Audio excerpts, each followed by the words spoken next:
All right, welcome back. We were solving 2281 and 0455, November 2024, variant 13. MCQ number 16.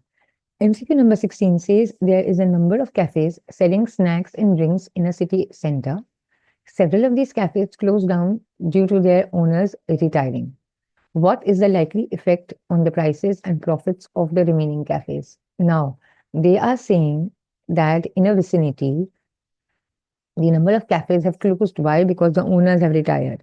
So now they're saying what would be the impact of this situation on the other existing prices and the profits of the remaining cafes, right? So now, what do you think? When there would be less of such cafes present, what should be the impact on the prices of the remaining cafes? The prices should decrease or the prices should increase? The prices should increase. Why? Because they are the only ones that are living in that area, right? They are the only ones who can dictate the prices, right? They can be the price setter. So you can chop A and B because they are both talking about decrease. So you can chop A and B.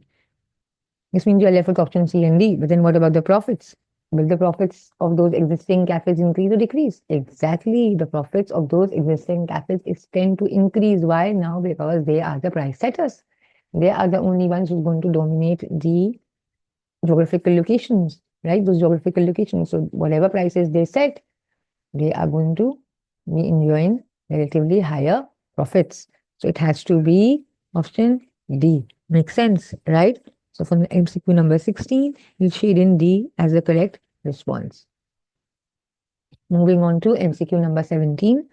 MCQ number 17 says, what is a macroeconomic aim of a government? What are macroeconomic aims of a government? Which talk about policies at the aggregate level, right? Now let's look at the options available. A says equilibrium prices in markets, B says high wages, C says low inflation, and D says profit maximization. If you look at A, you look at B, and you look at D, they are all micro aims, right? We are talking about the low inflation level. That's exactly one of the prime aims of government, macroeconomic aims of government, price stability, right? Or low inflation. So for 17, it has to be C. MCQ number 18. 18 says is displaying us a table, and 18 is saying that it shows earnings and total income tax paid per year. So now they've given us the amount of earnings, and on on the other hand, they've given us the income tax paid. So the respective earnings and the amount of tax paid if you are under that income bracket, right? Now they're saying which type of tax system does this illustrate? Now, how are you going to identify this? You are going to calculate the percentage of tax that is being spent out of that income, which will help you determine what type of tax system is actually prevalent in the economy. For instance, if you're earning 5,000 and you're paying 1,000, so this means 1,000 out of a 5,000 is what percentage? 1,000 of a 5,000 is what? That's a 20%. Then if you move on the wage spiral to 8,000 and you are paying tax of 2,000. So now a 2,000 over an 8,000 is what percentage? It's a 25%. And when you are on the income level of 9,000 and you're paying 3,000, so how much are you paying on taxes? 3,000. So what percentage would be of your income? It would be a 33.3%. So this means what? This means that as you are moving up the wage spiral, as you are moving up the wage spiral, as you are moving up the income level, the amount of the percentage of taxes is also increasing, right? This means what? You are following a progressive income tax system.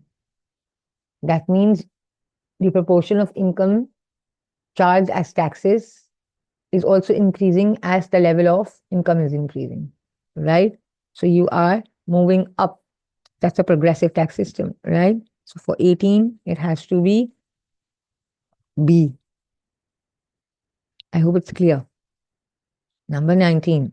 Number 19 says, what an example of monetary policy? Whenever we are talking about monetary policy, we are talking about money supply and interest rates.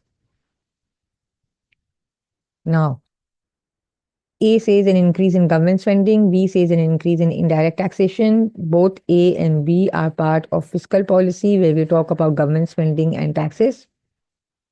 So you can chop A and B because they are both talking about fiscal policy, but here we want monetary policy. C says an increase in money supply. Yes, that's the correct answer.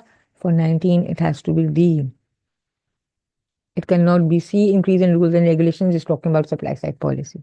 So for by elimination also and by logic also, I have shown you that for MCQ number 19, option D is the correct response. So we shaded in D for 19. Number 20.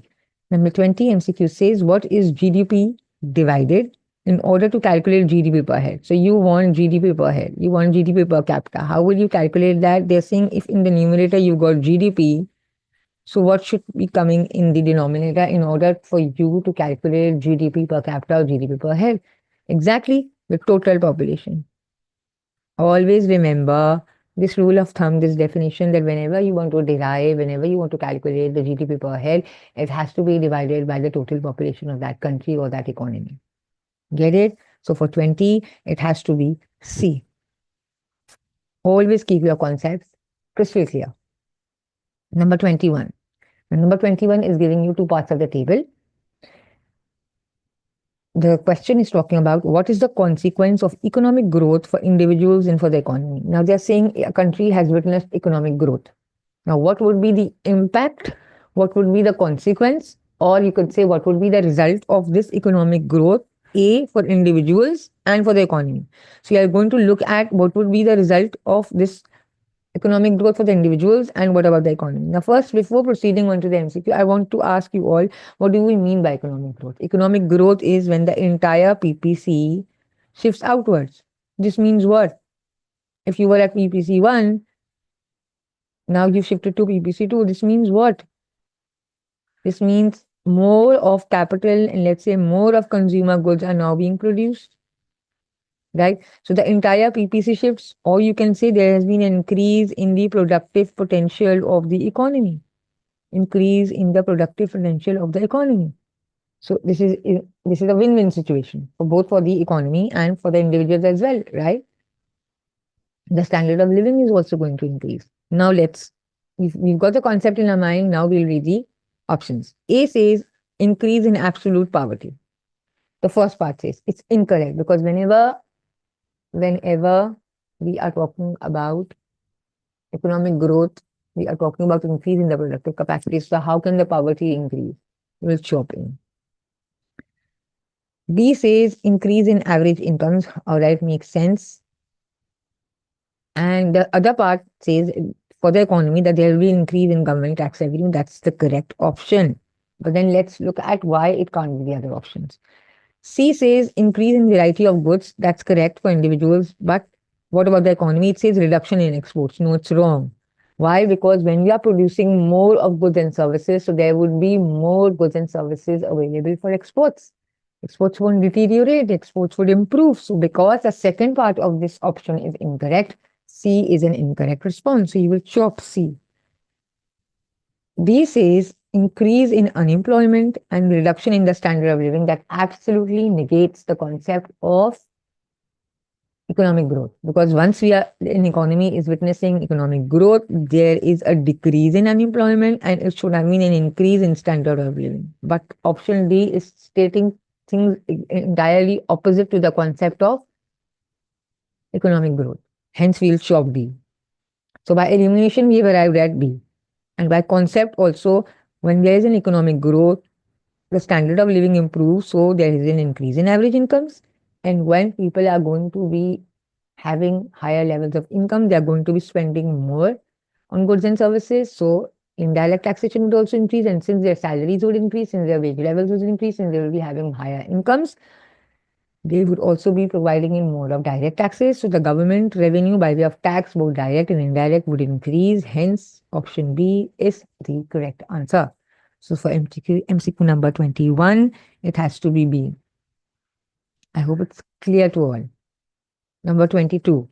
MCQ number 22 says, what does the labor force survey measure? The labor force survey is one of a measure in order to ascertain the number of unemployed in an economy. One method is claimant count, the other is labor force survey method. And in labor force survey method, we count as people who are unemployed by counting those who are out of job and who are actively seeking employment in the past month, right? So, what does labor force survey measure? The unemployed population, right? All of the options available, A, B, and B, are incorrect. A says number of workers on the national minimum wage, that's wrong. B says the proportion of women in the labor force, that's incorrect. And D says trade union membership, that's absolutely incorrect. We all know labor force survey method is one of the tools to identify the number of unemployed in the economy, right? So for 22, it has to be C. The definition says it all. So we shaded in C for MCQ number 22. MCQ number 23. The table shows the weights allocated to three items in a consumer price index for 2 years. So now for 2 years, year one and year two, they have displayed three items: food, clothing, and shelter. Food, clothing, and shelter, food, clothing, and housing for year one and year two, and they've allocated weights. Weights actually show the importance, they actually show the proportion of income spent on these goods, on these items in year one and year two, right? So weights show the relative importance, right? Now, let's look at the options. I've always explained to you all that the best way to solve such MCQs is that you look at the options and then identify the correct one. A says clothing prices have fallen. The table does not give us any evidence, does not give us any data regarding the prices. So you'll chop A. B says living standards remain unchanged. Again, these are showing the weights.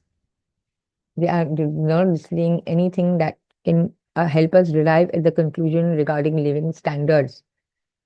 It's showing nothing regarding the GDP, right? So we'll chop B.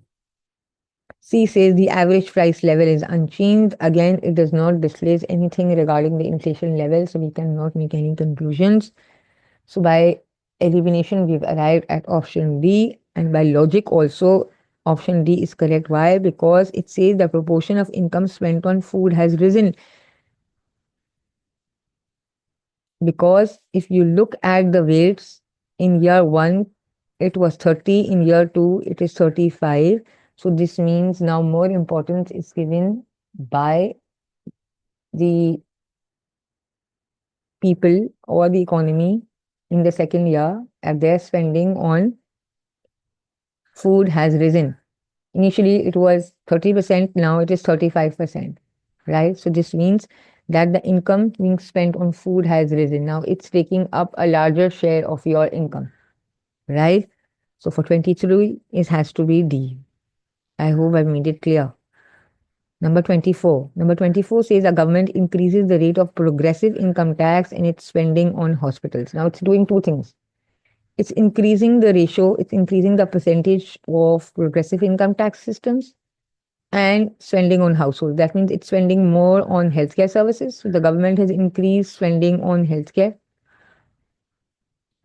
And it's as the income levels is increasing, the percentage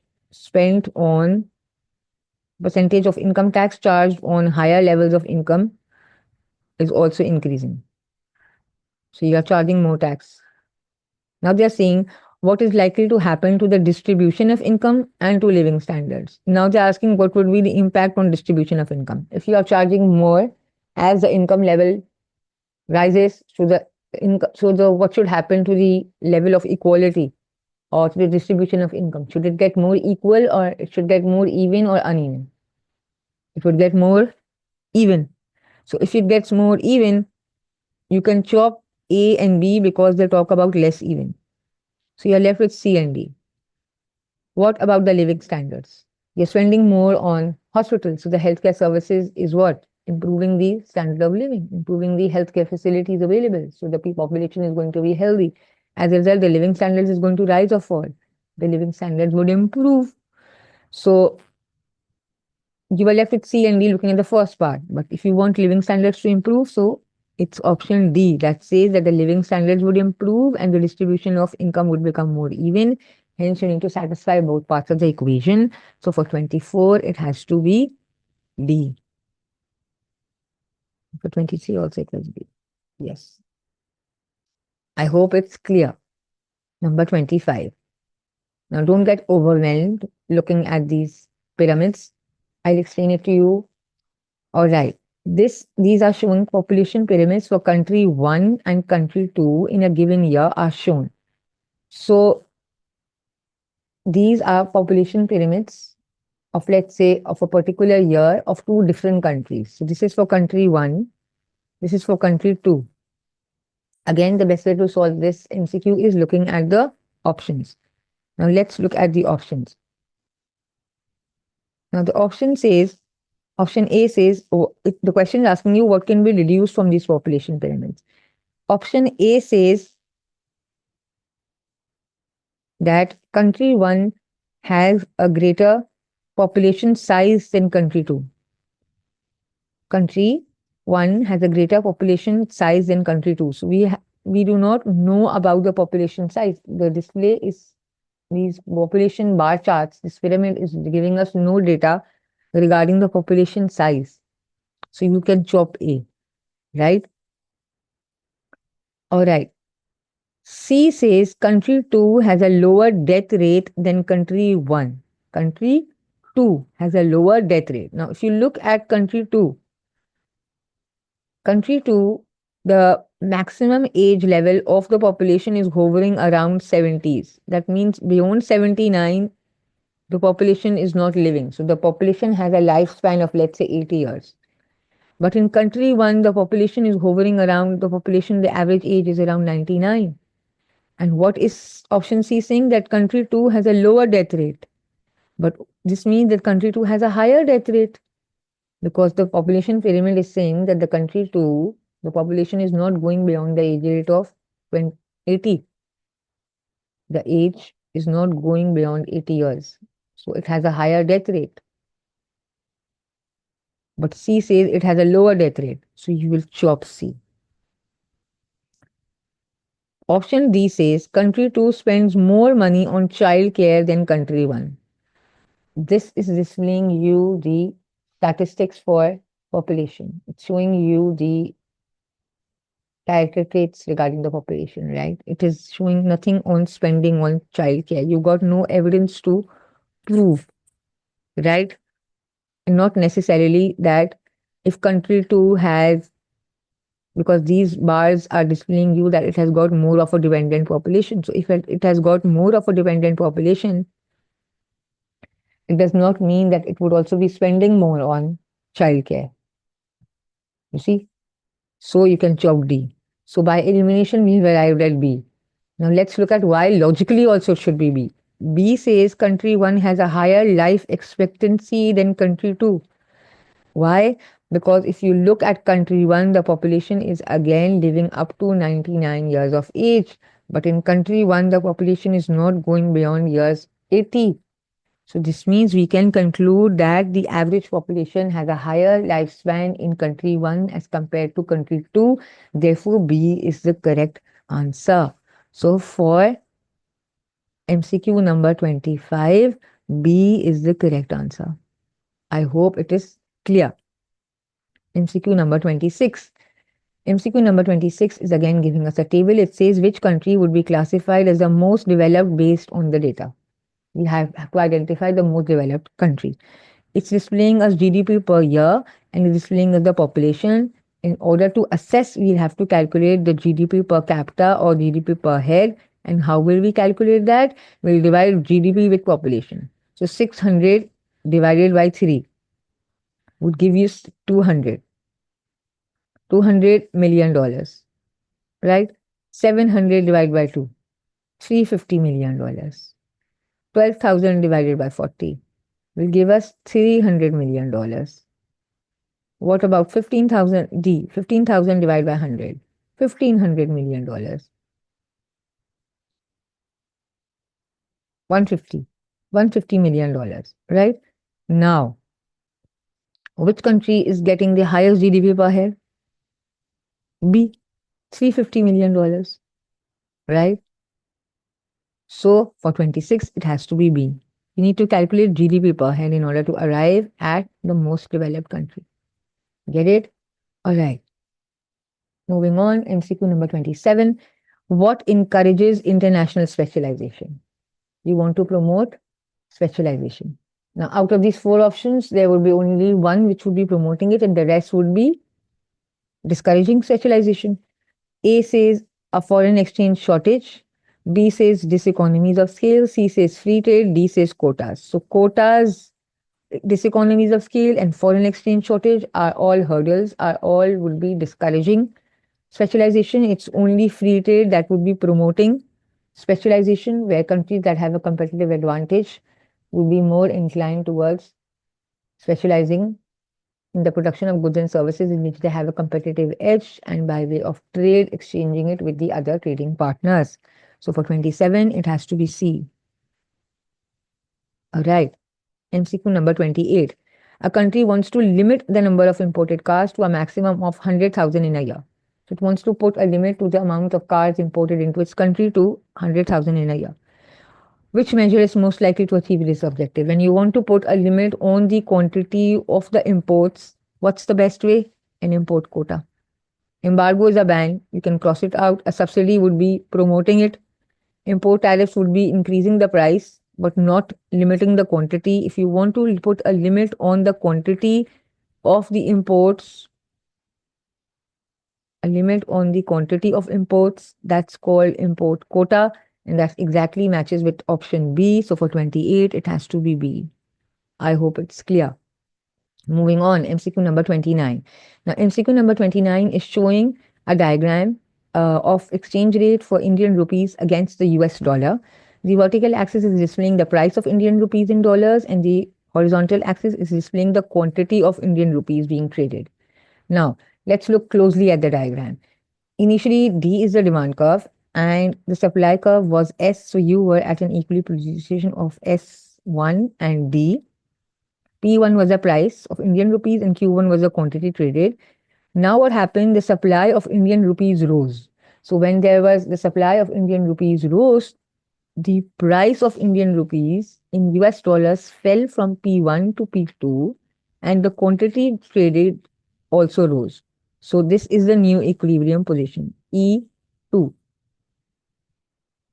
Now they are saying what could cause the change in exchanges. Now they are asking why has the supply of Indian rupees risen? What could be the cause that the price fell? A says decrease in the rate of inflation of India. If there would have been a decrease in the rate of inflation, so the supply of Indian rupees would have fallen. The supply curve should have shifted upwards, but here the supply curve has shifted outward. This means you are spending more. But option A is saying the spending should have decreased, so you'll shop A because it's negating the situation. C says greater foreign direct investment into India. If greater foreign direct investment into India should have come, so the supply of Indian rupees should have fallen and not increased. But the diagram is saying that the supply of Indian rupees has increased, so you shop C. D says greater purchases of its own currency by the Indian Central Bank. If the central bank would have been buying more of its own currency, so the supply of Indian rupees traded in the market should have reduced because the government is now buying more of its currency. So there should have been a shortage of Indian rupees, but the diagram is displaying that there is an increase in the supply. So this is again negating the situation. So you shop D. So A, C, and D by elimination have shown that they are incorrect. So we have arrived at option B, but let's look at the logic. B says an increase in demand for imports by people in India. Yes. Why? Because once if there is an increase in demand from people by India, they are spending more on imported items. So they would be what? They would be selling more of Indian rupees. They would be selling more of Indian rupees and buying foreign currency. They will be exchanging more of Indian rupees for foreign currency in order to buy and pay for those imports. So there would be an increase in the supply of Indian rupees in the market because they have to convert more of their currency in order to purchase more of foreign currency to pay for those imports. So the supply of Indian rupees in the market should have risen. So that's exactly what the situation is saying over here, because the supply curve has shifted outwards. So B is the correct answer. By elimination and by logic, I've shown you that for MCQ number 29, we'll shade in B as the correct response. I hope I have made myself clear. All right. The last MCQ for today, MCQ number 30. It shows country X records these selected items in the current account of its balance of payment. And we all know balance of payment include the balance of trade in goods and services. It includes the primary income and the secondary income. All right. So now they are asking you, by how much did the balance on the current account of country X increase? Now, country X exports 200 million of goods. Country X imports 50 million of services. Country Y citizens working in country X send home to relatives $25 million. This means you're sending remittances out of your country. And country X sends country Y 75 million of aid. This means what? This means secondary income. So secondary income leaving your country.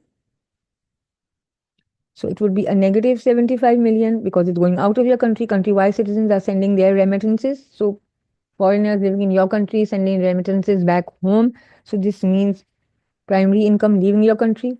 So how will you arrive at the figure for the balance in the current account? The exports was how much? $200 million. That's a positive. Country X imports 50 million of services. So again, the trade in services, 50 million for imports, you'll subtract that. Country Y citizens sending remittances back home, again a subtraction of a 25 million, and you are sending the foreign aid, again a subtraction of 75 million. So you'll plug in all the figures and the amount you will arrive at would be $50 million, which means A is the correct answer. So for MCQ number 30, it would be A. All right, I hope you understood and enjoyed solving this paper with me. We'll be coming back with more such papers. Stay tuned, subscribe. Happy learning. Take care.